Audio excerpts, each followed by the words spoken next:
तो हम इन्हें कैसे यूज किया करते हैं? ये 5 फंक्शंस हैं वैसे मेनली जिन्हें हम यूज करते हैं। जब भी आप ऐसे डेटाबेस देखेंगे तो इन डेटाबेसेस के अंदर, जैसे ये हमारा एक डेटाबेस है, इतना सबको समझ आ रहा है, जिसका नाम है टेकपाइल एसएमएस। अगर हम इसको एक्सपैंड करें तो मुझे यहाँ पे देखने को मिलेगा एक फोल्डर। एक तो ये फोल्डर आपने देखा जिसमें टेबल्स सारी शो हो रही हैं, जितने टेबल्स हमने इन डेटाबेसेस में बनाए। एक यहाँ और फोल्डर शो हो रहा है प्रोग्रामेबिलिटी। ये प्रोग्रामेबिलिटी, इस प्रोग्रामेबिलिटी को अगर आप ऐसे एक्सपैंड करेंगे तो इसमें बना बनाई पहले से ही फोल्डर है जिसका नाम है फंक्शंस। अब ये फंक्शंस के अंदर उन सारे फंक्शंस की लिस्ट स्टोर की गई रहती है जो प्री डिफाइंड भी है और जो आप बना भी सकते हैं खुद से। उनका भी जो डिफिनीशन होगा वो इसी फोल्डर के अंदर आपको दिखेगा। तो अभी तो हमने कोई अपना फंक्शन यूडीएफ बनाया नहीं है, बट अगर हम ऐसे इसको ओपन करें तो बहुत सारे तरीके के फंक्शंस होते हैं। Table valued function, table valued function कुछ ऐसे फंक्शन जिनका आउटपुट एसक्यूएल में हम जानते हैं कि आमतौर पे हम लोग 2 तरीके का फंक्शन बनाते हैं, एक रिटर्न टाइप, एक नो रिटर्न टाइप बनाते हैं ना, और एक पैरामीटराइज्ड और एक नॉन पैरामीटराइज्ड। तो इसमें भी पैरामीटर वैसे ही है, पैरामीटर्स एसक्यूएल में भी आप पैरामीटराइज्ड बना सकते हैं, आप नॉन पैरामीटराइज्ड बना सकते हैं, बट रिटर्न टाइप इसमें सबका होता है। मतलब एसक्यूएल में सारे फंक्शंस रिटर्न टाइप के होते हैं, कोई भी नो रिटर्न टाइप का नहीं होता। तो कुछ ऐसे फंक्शंस जो अपने आउटपुट के रूप में पूरी की पूरी टेबल को रिटर्न करते हैं। क्या बात समझ आ रही? मतलब अगर आप एक ऐसा फंक्शन आपने बनाया जिस फंक्शन को आप कॉल करेंगे तो उसका आउटपुट क्या आएगा, एक पूरी टेबल आएगी जिस फंक्शन के अंदर सपोज सेलेक्ट कमांड लिखा गया है, कुछ ऐसा। तो एक ऐसा फंक्शन जिसे जब भी आप कॉल करेंगे आउटपुट क्या रिटर्न करेगा। जैसे हम फंक्शन बनाते हैं ना, उसका रिटर्न टाइप हम कभी इंटीजर लिखते हैं, कभी फ्लोट लिखते हैं, कभी हम कैर लिख दिए, कभी स्ट्रिंग लिख दिया, ऐसा करते हैं। तो ऐसे टेबल वैल्यूड फंक्शंस अभी हम लोग यूडीएफ पढ़ेंगे तो बनाना देखेंगे इन सब। उसके बाद है स्केलर वैल्यूड फंक्शन। स्केलर का मतलब होता है सिंगल, स्केलर वर्ड का मतलब होता है सिंगल।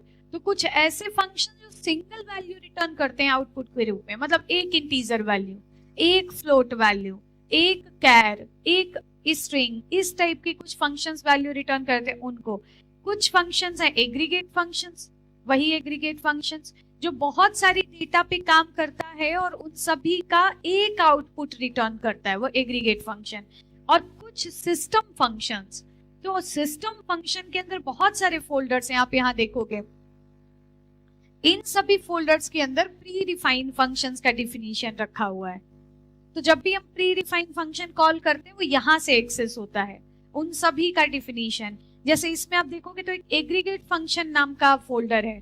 इस फोल्डर के अंदर अगर आप जाके देखेंगे तो बहुत सारे वैसे हैं। इसमें आपको दिख रहा है एवीजी, इसमें दिख रहा है काउंट, इसमें दिख रहा है मैक्स, इसमें दिख रहा है मीन, इसमें आपको दिख रहा है सम।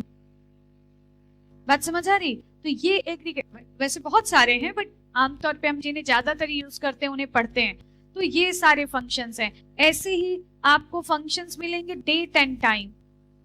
2 डेट के बीच में डिफरेंस निकालना है, 2 डेट के बीच में कितने मंथ्स का डिफरेंस है, कितने ईयर्स का डिफरेंस है, कितने डेज का डिफरेंस है। Are you getting the point? किसी डेट को चेक करना कि वो वैल्यू डेट है कि नहीं है, इस टाइप का काम बहुत सारे डेट फंक्शंस किया करते हैं। किसी एक दिए हुए डेट से सिर्फ मंथ को निकालना, सिर्फ ईयर को निकालना। बात समझ आ रही? तो ये सारे काम को करने के लिए भी हमारे पास बहुत सारे प्री डिफाइंड फंक्शन दिए, ये हमें पढ़ना होता है। मैथमेटिकल जो इंटीजर फ्लोट टाइप की वैल्यूज पे अप्लाई होते हैं, जैसे एब्सोल्यूट, फ्लोर कैलकुलेट करना, राउंड ऑफ निकालना, या ऐसे बहुत सारे साइन वैल्यू, कॉस्ट वैल्यू को कैलकुलेट करना, लॉगरिथम निकालना, पाई का जो एक वैल्यू 3.14 रिटर्न करता है, एक्सपोनेंशियल निकालना, पावर निकालना, n to the power m निकालना। ये ऐसे बहुत सारे फंक्शंस हैं जो आपको मिलेंगे। तो ये, और इनके अलावा एक और फंक्शन मिलेगा जो बहुत ही इंपॉर्टेंट है, वो है स्ट्रिंग।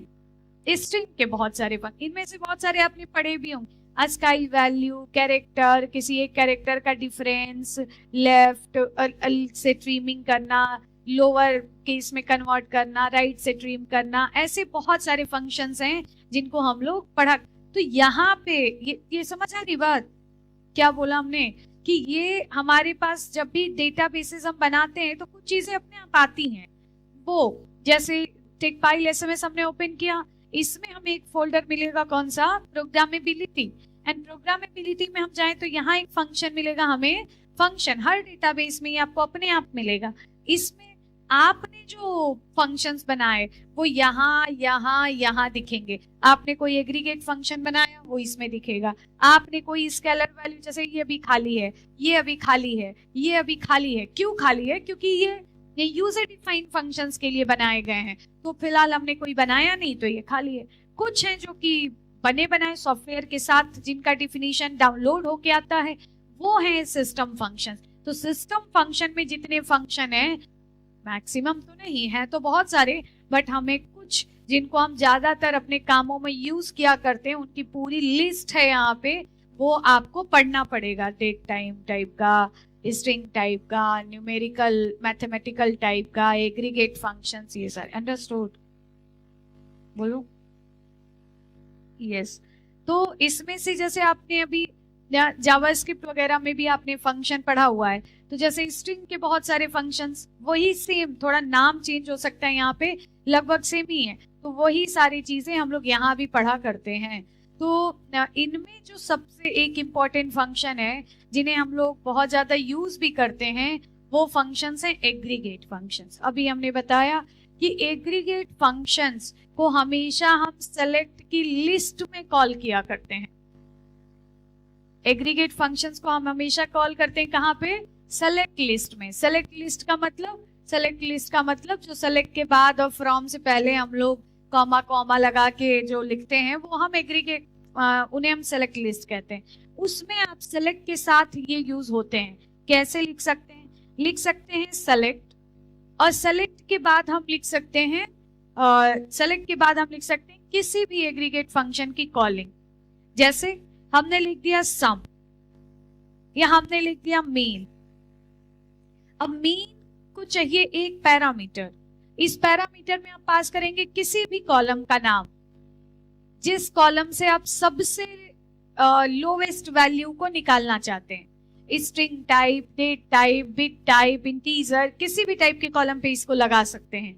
एक बात बस हमें ध्यान देने वाली बात, जैसे हमने लिखा सेलेक्ट मीन ऑफ आईडी, इसका मतलब क्या है? इसका मतलब हम आईडी कॉलम में प्रेजेंट सारी वैल्यूज में से सबसे लोवेस्ट वैल्यू को देखना चाहते हैं। उसके बाद हम लिख सकते हैं फ्रॉम, और फ्रॉम के बाद लिख सकते हैं टेबल का नाम।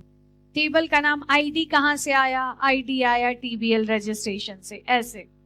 तो ये क्या रिटर्न करेगा? ये रिटर्न करेगा आईडी कॉलम में प्रेजेंट सबसे छोटी वैल्यू। अब एक बात आपको ध्यान देना है कि आप जब किसी सेलेक्ट लिस्ट के अंदर कोई एग्रीगेट फंक्शन आ गया तो सिर्फ एग्रीगेट फंक्शंस आ सकते हैं। सेलेक्ट लिस्ट में अगर एग्रीगेट, कहाँ जा रहे हो? तो सेलेक्ट लिस्ट के अंदर अगर एग्रीगेट फंक्शन आ गया तो सिर्फ एग्रीगेट फंक्शन आ सकता है। बंद कर दो अरमान। तो सिर्फ एग्रीगेट फंक्शन आ सकता है। जैसे हम सेलेक्ट मीन आईडी के साथ नेम नहीं लिख सकते। क्या ये बात समझ आई? अगर एग्रीगेट फंक्शन सेलेक्ट लिस्ट में कॉल किया गया तो इसमें आप किसी ऐसे कॉलम का नाम नहीं लिख सकते जो कि मल्टीपल वैल्यूज को रिटर्न करता है। जैसे आपने लिखा सिर्फ नेम, तो नेम क्या रिटर्न कर सकता है? बहुत सारी वैल्यूज हो सकता है नेम कॉलम में बहुत सारे रिकॉर्ड्स हो, जबकि एग्रीगेट फंक्शन क्या रिटर्न करता है? सिर्फ एक रिकॉर्ड। तो इस तरीके से अगर आपने ऐसे यूज किया, ये गलत हो जाएगा, ये गलत है। नेम को इसमें यूज कर लेना गलत है। हाँ, नेम को आप किसी एग्रीगेट फंक्शन के साथ यूज कर सकते हैं। मतलब आप ऐसा लिख सकते हैं मीन ऑफ नेम। दो एग्रीगेट फंक्शन है, दो कॉलम रिटर्न होगा, हर एग्रीगेट फंक्शन एक वैल्यू रिटर्न करेगा, एक रो एक कॉलम। क्या ये बात समझ आ रही? तो अब दो वैल्यूज दिखेंगी, एक आईडी कॉलम की मिनिमम वैल्यू और दूसरा नेम कॉलम में प्रेजेंट सबसे लोवेस्ट वैल्यू। सबसे छोटी वैल्यू। तो अब दोनों दो कॉलम्स बनेंगे, दोनों कॉलम का नाम रहेगा no column name no column name. तो फिलहाल आप चाहें तो आप इसकी एलियासिंग कर सकते हैं। एज हमने लिख दिया मीन आईडी और इसका हमने नाम लिख दिया एज मीन नेम। तो इस तरीके से आप इनकी एलियासिंग करके इनको एक नया नाम दे सकते हैं। क्या ये बात समझ आ रही है आपको? अच्छा, तो अब हमारे पास सपोज कि हमने कहा कि ऐसे हमारे पास एक टेबल है। हमने कहा इस टेबल में प्रेजेंट मुझे सबसे छोटी फीस देखना है। सबसे लोवेस्ट फीस कौन सी है, फी कौन सी है, किसकी है, नहीं, लोवेस्ट फी कौन सी है। तो लोवेस्ट फी किस कॉलम में स्टोर की गई, फाइनल फी में। लोवेस्ट फी किस कॉलम में स्टोर की गई, फाइनल फी में स्टोर की गई। तो मैं फाइनल फी नाम की कॉलम पे मीन फंक्शन लगा सकती हूँ। कैसे? मैं लिख सकती हूँ सेलेक्ट मीन ऑफ कौन सा, फाइनल फी, कॉलम का नाम, दिस इज द पैरामीटर जिसपे फंक्शन काम करेगा। और फिर लिख सकते हैं फ्रॉम और फिर लिख सकते हैं टेबल का नाम, ऐसा। और फिर रिटर्न किया और ये रिटर्न कर रहा है 0। 0 is the minimum final fee of the table. अब ऐसे ही हमारे पास एक और है मैक्सिमम। तो इसी के साथ हम चाहें तो फाइनल फी कॉलम पे ही हम एक और फंक्शन लगा सकते हैं, कौन सा, मैक्स। तो हम लिख सकते हैं मैक्स ऑफ ऐसा, फिर एग्जीक्यूट किया। So max fee is the 6000 and minimum fee is the 0। इन दोनों को हम एलियासिंग करना चाहते हैं तो हम कॉलम सेलेक्ट करने के लास्ट में लिख सकते हैं एज, और एज के बाद लिख सकते हैं एक आइडेंटिफायर, लिख दिया एज मीन फी और यहाँ लिख दिया एज मैक्स फी, ऐसे। तो फिलहाल इस तरीके से हम एग्रीगेट फंक्शंस को सेलेक्ट लिस्ट के अंदर कॉल किया कर। Are you getting my point? Okay, अब हमारे पास दो और फंक्शंस हैं जिसको हम सिर्फ और सिर्फ स्ट्रिंग टाइप के न्यूमेरिक टाइप के कॉलम्स पे लगा सकते हैं। जैसे हम देखना चाहते हैं कि हम देखना चाहते हैं सम, सारे स्टूडेंट्स के फाइनल फी कॉलम का सम। तो किसी भी कॉलम पे आप फंक्शन लगा सकते हैं सम फंक्शन। क्या करेगा, पैरामीटर में पास किए गए फाइनल फी से सारी वैल्यूज को ऐड करेगा और ऐड करके रिटर्न करेगा। मैंने लिखा फ्रॉम और यहाँ लिख दिया TBL रजिस्ट्रेशन, सेलेक्ट किया, एग्जीक्यूट कराया और एक वैल्यू रिटर्न हो रही है, that is the sum of fee. Is it okay or not okay? Okay, अब मुझे एक और फंक्शन है हमारे पास जी, एवरेज। ऐसे ही हम कॉल कर सकते हैं एवरेज। एवरेज फी हमें निकाल, हमने लिखा फाइनल फी और फिर हमने लिख दिया टेबल का नाम, कौन सा टेबल, TBL रजिस्ट्रेशन। अगर हम चाहें तो हम इसमें तो हर स्टूडेंट की एवरेज फी एक वैल्यू रिटर्न हो। अब हम चाहें तो हम क्या कर सकते हैं कि इसके साथ साथ हम कंडीशंस भी लगा सकते हैं। जैसे हम सिर्फ IT ब्रांच के स्टूडेंट्स का एवरेज फी निकालना चाहते हैं, सिर्फ IT ब्रांच का, तो हम चाहते हैं कि एवरेज फंक्शन सिर्फ IT ब्रांच के स्टूडेंट्स पे काम, तो क्या कर सकते हैं, वेयर। तो फिर हम लगा सकते हैं क्या, वेयर, और वेयर के बाद लिख सकते हैं, क्या लिख सकते हैं, कोर्स इक्वल्स टू, फिर अगर एग्जैक्ट वैल्यू पता है तो इक्वल, और अगर एग्जैक्ट वैल्यू नहीं पता है तो लाइक, और हम यहाँ लिख सकते हैं IT।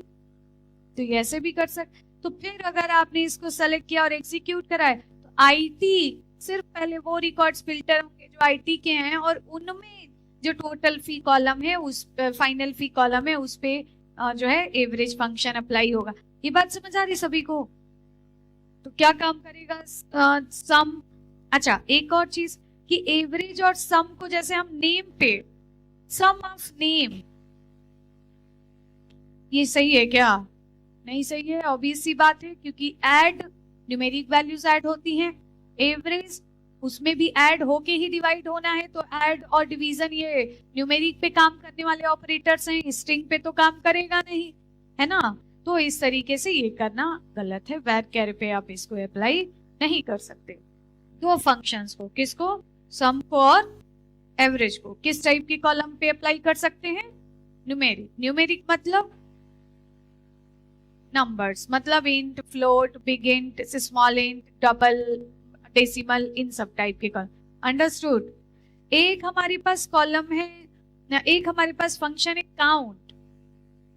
काउंट जो टोटल नंबर ऑफ रिकॉर्ड्स को या नंबर ऑफ वैल्यूज को रिटर्न कर, नंबर ऑफ वैल्यूज, कितनी वैल्यूज के ऊपर काउंट काम कर रहा है, कितने रिकॉर्ड्स के ऊपर काउंट काम कर रहा है, ऐसा। जैसे मान लीजिए कि मेरे पास अगर ये टेबल है और मुझे इसमें से निकालना है कि आईटी ब्रांच के कितने स्टूडेंट्स हैं। मुझे अगर निकालना है, आमतौर पे इनसे रिपोर्ट्स वगैरह बहुत बनाने में यूज होता है, मुझे निकालना आईटी ब्रांच के कितने, हाउ मेनी नंबर्स, तो मतलब हम क्या करना चाहते हैं? काउंट करना चाहते हैं ना। या मुझे निकालना है कि इस टेबल में टोटल कितने रिकॉर्ड्स हैं। रिकॉर्ड्स, अगर आप रोज को काउंट करना चाहते हैं तो काउंट के अंदर हम पैरामीटर पास करते हैं एस्ट्रिक। काउंट फंक्शन को पैरामीटर पास करते हैं क्या? एस्ट्रिक। एस्ट्रिक क्या काउंट करता है? Number of records, number of values नहीं, नंबर ऑफ रिकॉर्ड्स जिस पे काउंट अप्लाई हो रहा है। कैसे? काउंट एस्ट्रिक फ्रॉम टीबीएल रजिस्ट्रेशन क्या रिटर्न करेगा? क्या रिटर्न करेगा? ऑल नंबर ऑफ रिकॉर्ड्स ना, या total number of records in table. Understood ना? मुझे ये काउंट करना है कि आईटी ब्रांच के कितने स्टूडेंट्स हैं, तब क्या लिखेंगे? क्या लिखेंगे? Total number of IT branch student. IT branch के स्टूडेंट्स अलग चाहिए, सीएस ब्रांच के स्टूडेंट्स अलग चाहिए। क्या लिखा जाएगा बताओ? सेलेक्ट काउंट, तो क्या लिख सकते हैं? Count asterisk, count asterisk. फिर वैसे ही लिखा फ्रॉम टीबीएल रजिस्ट्रेशन, फिर लगा सकते हैं वेयर, और फिर हमने रिकॉर्ड्स को पहले फिल्टर कर लिया तब उनको काउंट किया, तो लिख सकते हैं वेयर, और यहां लिख सकते हैं कोर्स इक्वल्स टू, और फिर आप इक्वल लगा लो, या अगर आपको एग्जैक्ट नहीं पता है तो लाइक ऐसे। तो अगर आपने इसको एग्जीक्यूट करा तो ये रिटर्न करेगा नंबर ऑफ रिकॉर्ड्स जिस पे काउंट काम कर रहा है। क्या ये बात समझ आ रही? अच्छा, अब एक और बात कि आप काउंट फंक्शन को किसी कॉलम पे भी अप्लाई कर सकते हैं। मतलब काउंट फंक्शन के अंदर आप किसी कॉलम को भी पैरामीटर के रूप में पास कर सकते हैं, नेम। फिर ये क्या रिटर्न करेगा? नेम कॉलम में present total number of values, null को छोड़ के, नल को ये काउंट नहीं करता। इसका मतलब ये है कि नेम कॉलम में कितनी वैल्यूज स्टोर की गई। अब इधर देखो, अभी मैं बता रही हूं ना कि तुम इधर उधर देखो, मुस्कुराओ काम भर, फिर हमने पूछा तुम्हें समझ नहीं आएगा, यही डेस्क के ऊपर खड़ा करवाएंगे बेवकूफ की तरह।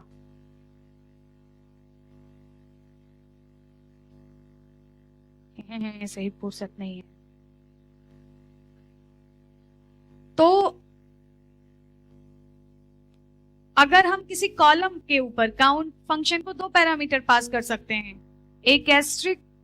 एस्ट्रिक पास कब करेंगे? जब नंबर ऑफ रोज को काउंट करना चाहते हैं। और काउंट को किसी कॉलम का नाम पास कब करेंगे? जब उस कॉलम में present total number of values को काउंट करना चाहते हैं। क्या ये बात समझ आई? तो फिर ये नंबर ऑफ वैल्यूज को काउंट करेगा, नल को छोड़कर, नल को काउंट नहीं करेगा।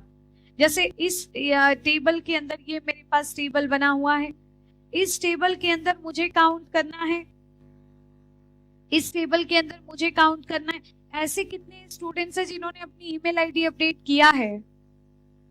जिन्होंने अपनी ईमेल आईडी अपडेट किया होगा उसमें कुछ ना कुछ वैल्यू होगी, जिसने अपडेट नहीं किया होगा उसका नल होगा। तो मैं चाहती हूँ कि ये चेक करना कितने स्टूडेंट्स ने अपनी ईमेल आईडी अपडेट किया है। तो मैं क्या करूंगी? काउंट फंक्शन लगा दूंगी। किस कॉलम पे? ईमेल कॉलम पे। किस कॉलम पे? ईमेल। क्या रिटर्न करेगा? क्या रिटर्न करेगा? रिटर्न करेगा ईमेल कॉलम में present total number of values, ignore the null values. तो नल को छोड़ के जीरो आ रहा है, जीरो का मतलब एक भी ऐसा स्टूडेंट नहीं है जिसका ईमेल आईडी इसमें है, सब नल है। Are you getting the point? मुझे लिखना है काउंट ऑफ नेम या काउंट ऑफ नेम, तो मुझे लग रहा मैंडेटरी होगा, तो मोड मान लो। तो अब हमने रन किया, रिकॉर्ड से 1068 या 62, बट ये वैल्यू रिटर्न कर रहा है 105, मतलब 1057 में कोई ना कोई मोड पड़ा है और बाकी जो है उनमें नल पड़ा है। क्या ये बात समझ आ रही है आपको? ये कुछ फंक्शंस हैं जिन्हें हम अक्सर यूज किया करते हैं।